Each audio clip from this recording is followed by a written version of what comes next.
This is gonna be interesting. These guys are usually fucking retarded.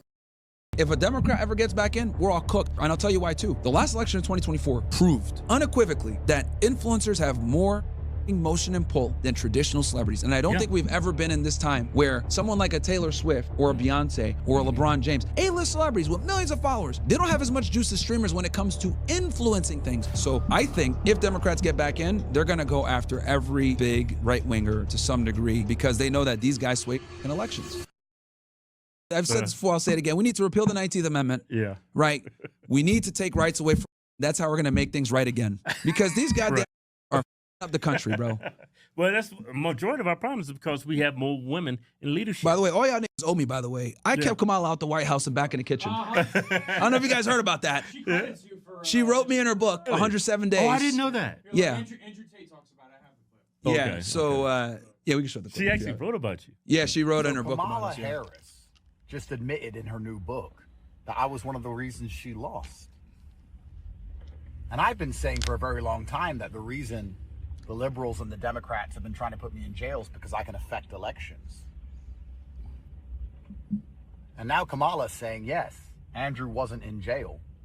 So he's one of the reasons why I lost the election. Read her book. She says it herself.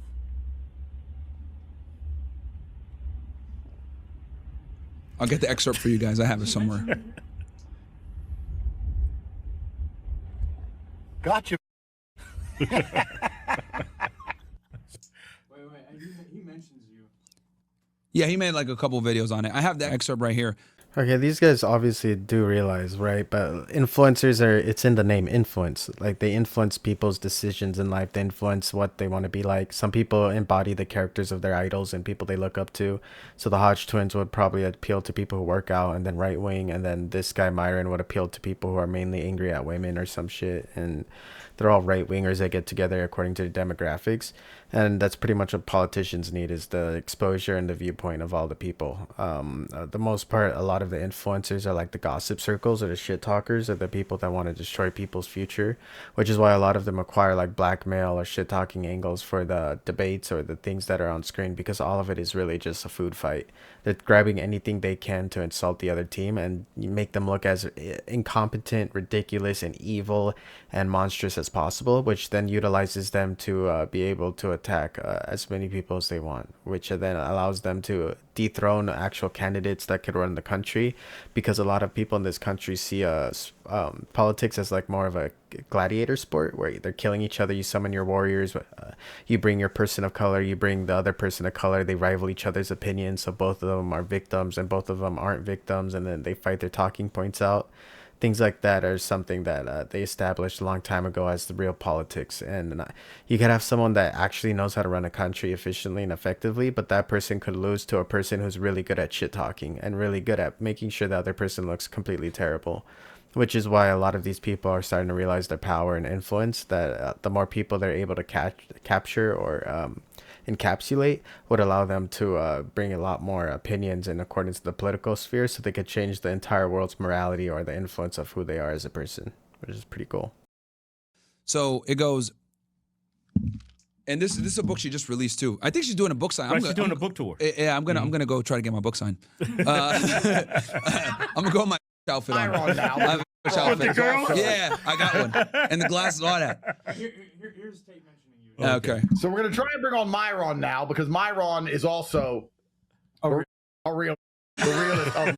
Because Myron is he's late. So if that doesn't prove to you that he's a real, just say it. You know, let's take the evidence that's presented in front of us. You're calling him a real. He's late. He's supposed to say Yeah, he helped Kamala. they're British. fail. They don't know better. So Kamala knows him by name, which is so gangster. It's so gangster. Kamala's sitting there in bed at night talking to her husband. Do you remember? Andrew Tate and Gaines. Yeah. Wait, Bro, do you remember Kamala's fake accents? Here, I'll read it for you guys. So it goes. Okay. Pundits speak about the bro vote, the frat boy flank. I don't think of them in those reductive terms. Instead, I think about these young voters coming of age during COVID, unnaturally isolated, their lives lonely when they should have been at their most social. At the very moment their world should have been widening, it had contracted. For some, the voices that filled the void belong to Andrew Tate, Myron Gaines, and others who grab attention with get-rich fitness content, then deliver arguments that feminism is damaging to masculinity and women need to know their place. Wow. So, basically we took the young guy's vote, right? Because I was campaigning really hard for Trump in 2024, which I don't regret my vote still. Yeah, I don't like what he did with Israel, but I still think that we're way better off. And he's done quite a bit being in for 10 months, ending all these wars, signing 200 executive orders, immigration enforcing it. Like, I think he's done a great job with immigration. So, yeah, you guys all know me. She's out the office and back in the kitchen, out the White House and in the kitchen. So, I hate how these stupid fucks always insult women. Kamala Harris is always one of the best candidates they had. She used to be a cop. She used to be someone who could actually do attorney general work. She understands legislation and how it works in a democracy. She's qualified more than most people, and she is able to appeal to the right-wing sphere more, which would appeal to the white liberal sphere, which the white liberal sphere is more adjacent to right-wing politics, but they hate the racism and they hate the over-the-top machismo frat boy humor, and so they usually appeal to the leftist sphere. So once again, Kamala Harris is overall the better candidate overall. Whatever the Democrats try to say, she appeals to what is mainly America's values, which is a law and order, a law-abiding society, and someone who is able to maintain people at a more efficient manner. And someone like Kamala Harris is just overall the better woman candidate because she understands the mission a lot more. She sees it from a better perspective. but yeah, dude, no, apparently she's going to run again, though. So we'll see what happens. She's like the worst candidate ever. Yeah. That would be a dumb move. They'd be better off with I think it's going to be between Newsom, AOC, or maybe Bernie. Mm-hmm. I think that's going to probably be the Democratic nominee. But I'll say this. If J.D. Vance runs against Newsom, bro, we might lose, bro. I ain't going to lie, man. Like, Newsom is a good politician. Yeah, Newsom is a good politician. He doesn't do shit. California's a failed state. Right. But the fact that he's governor proves that he's a good politician. That would be lying and all kinds of shit. And, they asked him about AIPAC like 2 weeks ago. What do you say? He was like, oh, that's interesting. And he just kept saying it's interesng. I didn't see that. Bro, yeah. He was like Mike Tyson. Bro, bobbing and weaving, nobody knows what to do. He's like, yeah, that's interesting. Yeah, AIPAC. Yeah, it's just so interesting. He would be the logical choice. Yeah, I think Governor of California. If anything, even though he's been like a monumental failure in everything. I got that clip. You got the clip? Yeah, it's let's hilarious, see it. bro. I vote for a candidate that takes $1 from AIPAC. It's interesting. It's interesting. I haven't thought about AIPAC. And it's interesting. You're like the first to bring up AIPAC in years, which is interesting. Oh my God. Why did I say that? Not relevant to my day-to-day life. Okay. Which is just interesting. Listen. It's interesting you say that. JPAC perhaps more. JPAC. AIPAC less and less. JPAC. Which is just interesting. What's interesting about it? It's just interesting as you bring up AIPAC that it hasn't been part of. I'm just reflecting quite openly and honestly. Hasn't been part of the day-to-day. Yeah. Yeah, because he said, I'm not going to vote for anyone that takes $1 from AIPAC. And bro, I'm telling you, that was some work, right? Right. Nigga ducking and weaving and, it's just not something I think about day to day. How about you? Because I'm on the fence right now. I really not hate Democrats. I really disapprove of Democrats. Okay. But I really disapprove AIPAC funding Republican Party, and that's a big issue with Republicans. Yeah. Are you considering not voting next election? It depends on who runs. I think with Trump, it was do or die, bro. It was and now we have the proof. YouTube admitted, we censored people because of Biden. You know what I mean? We were all going to be cooked, if Biden got back in. So much censorship on Facebook. Oh, dude. And I'll tell you this, dude. I think we all have to vote Republican for the rest of our lives, and I'll tell you why. I would never vote Democrat ever again. And here's the thing. Even if we don't like the Republican candidate, we might have to vote, and I'll tell you why. If a Democrat gets in, we're all cooked. Because Trump has indicted 5 of his enemies in the past month, right? Letitia James, mortgage fraud. John Bolton, espionage. Well, yeah, basically classified national defense information. Who else just got indicted? James Comey, right? I think Schiff is next. Yeah. Right? They're definitely going to go after him. Yeah. They're probably going to go after Jack Smith. So they started this lawfare against Trump. Yeah. Now he's retaliating, even though he denies it in interviews. Like, oh, no, I'm not. Every person that's going to get indicted. Come on, man. Kind of tell hey, we got him. All right, let's go. Very nice. So I think if the Democrats get back in, they're going after everybody. They're going after the politicians. They're going to go after his cabinet, and they're going to go after all the influencers on the right wing that endorsed him. That's what I think. Because I think they're starting to wake up. Normies are starting to wake up, and people in D.C. that influencers have a lot of they openly admitted to that. I forget who. I remember I did a post, I forget who said it, but they said when we regain power, I forget the politician said, but we're going after everybody to support him and the people that his influence. Oh, yeah. Like, they dude, openly say that. They started this lawfare. Trump is retaliating. If a Democrat ever gets back in, we're all cooked. And I'll tell you why, too. The last election in 2024 proved unequivocally that influencers have more motion and pull than traditional celebrities. And I don't think we've ever been in this time where someone like a Taylor Swift or a Beyonce or a LeBron James, A-list celebrities with millions of followers, right. They don't have as much juice as streamers when it comes to influencing things. Right. They might be more famous. Right. They might be more known worldwide. But influencers are the ones that are actually able to get people to go out and vote because they're able to influence them, because people can relate more to an Aiden Ross than to a LeBron James. Right. People can relate more to me. He's just talking about demographics at this point. For the most part, a lot of people know game when they see game. The more people you can pull, the more voters you can pull. No shit. These guys are starting to realize they can pull people that can talk shit and multiply their narratives, and they're starting to realize their power, which is kind of funny because they're starting to get scared that Charlie Kirk's assassination could be someone from the deep state or some shit. I don't know. They're gonna start blaming Jews and like white women and like women overall or some shit. Than to, you know, a Beyonce or a Taylor Swift or, you know, some other A-list actor. Because they pulled everybody to woodwork. Oprah, everybody came out. Everybody still came. Lost and she lost by, So that proved to me, Trump on one side, it's like a crazy experiment, A/B experiment. Right. Trump does Aiden Ross. He does influencers. He does regular podcasts. Kamala does no regular podcasts except for like Call Her Daddy. He does Rogan. He does all these people. That was whack. Yeah, it was. Yeah, and that was her base anyway. Yeah. Like all the people that watch the Star podcast are going to vote for you anyway. You need to go on adversarial platforms, dummy. I think her not doing Rogan her up. Yeah. Right? And it was only an hour. She got totally destroyed on Rogan. Yeah. Oh, you got to come to me and shit. What do you think this is? I don't fault her for not going on because that was a suicide mission. Yeah, but that goes to show how out of touch the Democrats were. So what ended up? So she lost the election, and what this election proved is that you can't rely on endorsements from A-list celebs anymore to actually get people to go out there and vote for you. Yeah, it's a waste of money. It's a big waste of money. Cardi B, that is crazy. Yeah.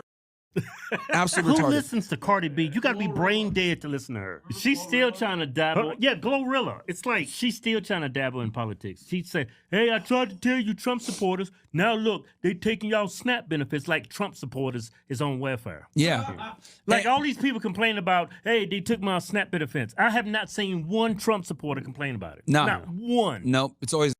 Yeah. You know? And the SNAP benefits that he took, he didn't even really take it. It's like you just need to show proof that you work to get it. Like you have to show a certain amount of hours. Like it's like, God forbid you got to work a little bit, Jamal. Yeah. That's what it is, man. So like that election proved that influencers absolutely have sauce. So I think if Democrats get back in, they're going to go after every big right-winger to some degree because they know that these guys sway elections. Right. And as far as like the censorship now, dude, there's no way that they're going to let this fly. People like me, Candace, Nick, Tucker, something is going to come down. You guys, you know, all the big platforms that are critical of Israel, especially in the right wing, they're going to do something, dude. I don't know. I don't know when it's going to happen or how, but I just don't foresee them allowing us to be able to have this type of speech where we're openly criticizing Israel that much longer. And Levin called for it. Yeah, we're going to send. He's calling again that Jews assassinate people or some shit and they all get silenced, which is fucking just pure racism and anti-Semitism. Like, what the fuck?